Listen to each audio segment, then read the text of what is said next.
તો હાલ મહત્વના સમાચાર સામે આવી રહ્યા છે। વાત કરીએ ખેડાના વસુમાં ધોધમાર વરસાદ ખાબક્યો છે। ધોધમાર વરસાદના કારણે જળબંબાકાર જેવી સ્થિતિ સર્જાઈ છે। વરસાદના પગલે અનેક જગ્યાઓ પર પાણી ભરાયા છે। પાણી ભરાવાના કારણે સ્થાનિકો મુશ્કેલીમાં મુકાયા છે। મુખ્ય બજાર સહિતની જગ્યાઓ પર પાણી ભરાયા હોય તેવા દ્રશ્યો સામે આવ્યા। ગ્રાઉન્ડ ઝીરો પર TV13 ગુજરાતીની ટીમ પણ પહોંચી છે। તો હાલ વાત કરીએ કે ભારે વરસાદના કારણે ખેડામાં જે સ્થિતિ સર્જાઈ છે જેમાં સ્થાનિક લોકોને હાલાકી પડી રહી છે। ખેડાના વસોમાં ધોધમાર વરસાદ બાદ જળબંબાકાર થયું હોય તેવું જોવા મળી રહ્યું છે।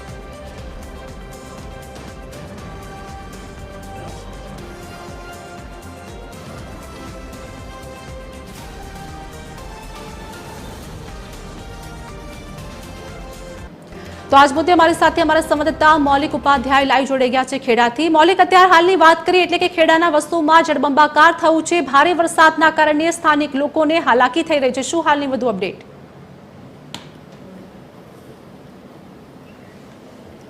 બિલકુલ, જે રીતે ગઈકાલે સવારના 6 થી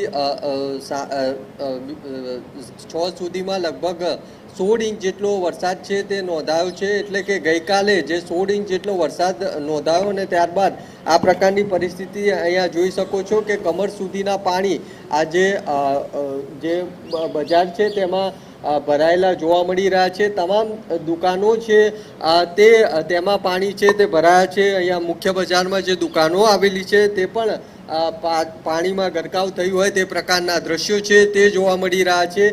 ગઈકાલથી જ આ પ્રકારનું પાણી છે મુખ્ય બજારોમાં ભરાયેલું જોવા મળી રહ્યું છે। અહીંયા તે રીતે 16 ઇંચ જેટલો વરસાદ નોંધાયો છે અને તેના જ કારણે આ પ્રકારની પરિસ્થિતિ છે સતત 2 દિવસથી જોવા છે તે મળી રહી છે। જે દુકાનદારો છે તે પણ જે કેટલાક દુકાનદારો છે તે પાણી બહાર કાઢતા છે તે જોવા મળી રહ્યા છે। આ પ્રકારની પરિસ્થિતિ છે તે આ પહેલીવાર થઈ હોવાનું જે અહીંના સ્થાનિકો છે તે જણાવી રહ્યા છે। કેટલાક સ્થાનિકો સાથે વાત કરવાનો પ્રયાસ કરીશું।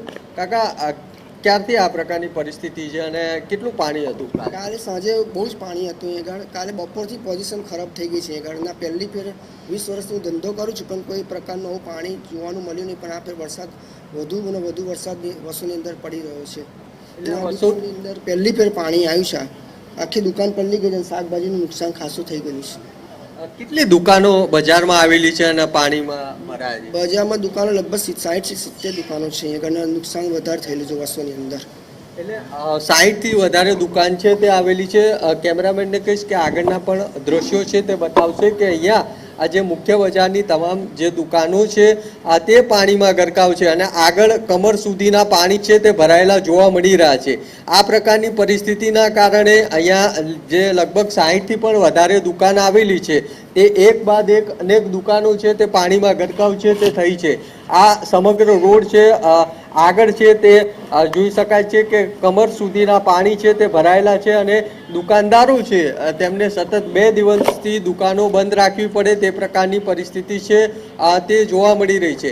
સામેની સાઈડ કેટલીક દુકાનો છે તેમાં પણ પાણી છે તે ભરાયેલા છે। એટલે આ પ્રકારની પરિસ્થિતિ ભારે વરસાદ અને ત્યારબાદ વસોમાં જોવા છે તે મળી રહી છે। 16 ઇંચ જેટલો જે ગઈકાલે વરસાદ થયો અને ત્યારબાદ આ પ્રકારની પરિસ્થિતિ અત્યારે ઊભી થઈ છે। અનેક દુકાનો છે તેમાં નુકસાન થયું હોવાનું અહીંયા દુકાનદારો છે તે પણ જણાવી રહ્યા છે। આ મુખ્ય બજારના સમગ્ર દ્રશ્યો છે તે આપને બતાવી રહ્યા છીએ અને કઈ રીતનું પાણી ભરાયું છે તે તમે અંદાજો લગાવી શકો। જે નાગરિકો છે તે માત્ર ટ્રેક્ટરના સહારે જ અહીંથી નીકળી શકે તે પ્રકારની પરિસ્થિતિ છે તે છે।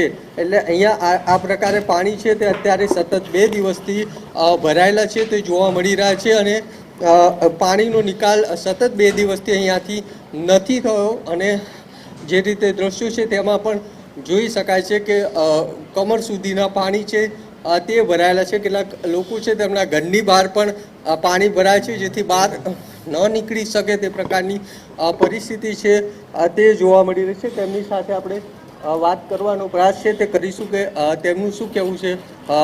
પરંતુ અત્યારે આ બજારના દ્રશ્યો છે તે જોવા છે તે મળી રહ્યા છે કે આ પ્રકારની અહીંયા પરિસ્થિતિ છે તે જોવા મળી રહી છે।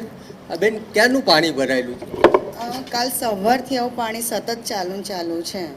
એટલે અહીં કહે છે વસુમાં 10 ઇંચ જેટલું પાણી ભરાઈ ગયું છે, આખા ગામનું પાણી અહીંયા ભેગું થાય, પણ અહીંથી કાલનું આગળ જ નહીં જઈ રહ્યું. અહીં સુધી ભાઈ મારે પાણી આવી ગયું હતું, એક જ દાદરોવા, અને અમુક અમારા ફરિયામાં કેટલા ઘરોમાં પાણી ભરાયું છે, નીચાણવાળા છે, અને એ બધું એ લોકોને કેટલું નુકસાન છે. પણ અહીંયા કોઈ અહીંની સ્થાનિક સરકાર કે કોઈ જોવા આવતું નથી, આગળ કોઈ વ્યવસ્થા નથી, ખબર નહીં. ભલે પાણી પડે પણ ઉતરવું જોઈએ ને, આગળ જવું જોઈએ, પણ અહીંથી જતું જ નહીં. અહીંયા જ અમારું આખા ગામનું અહીંયા ભેગું થાય છે પાણી. એટલે આ પ્રકારની પરિસ્થિતિ છે તે જોઈ શકો છો. કેમેરામેનને કહીશ કે દ્રશ્યો બતાવશે. કમર સુધીના પાણી છે તે અહીંયા જોવા છે તે મળી રહ્યા છે, અને ટ્રેક્ટર છે તે એકમાત્ર સહારો હોય તે પ્રકારની પરિસ્થિતિ આ ગામ છે તેમાં જોવા મળી રહી છે. અને ટ્રેક્ટરના સહારે જે અવર જવર છે તે લોકો અહીંયાથી મેઇન બજારમાંથી કરી રહ્યા છે. ટ્રેક્ટર પણ જોઈ શકાય છે કે ટ્રેક્ટરનો જે ભાગ છે તે ડૂબી જાય તે પ્રકારની પરિસ્થિતિ છે તે જોવા મળી રહી છે. એટલે આ પ્રકારની પરિસ્થિતિ છે તે અહીંયા અત્યારે જોવા મળી રહી છે. જી આભાર મૌલિક, અમારી સાથે જોડાવા બદલ સમગ્ર માહિતી આપવા બદલ.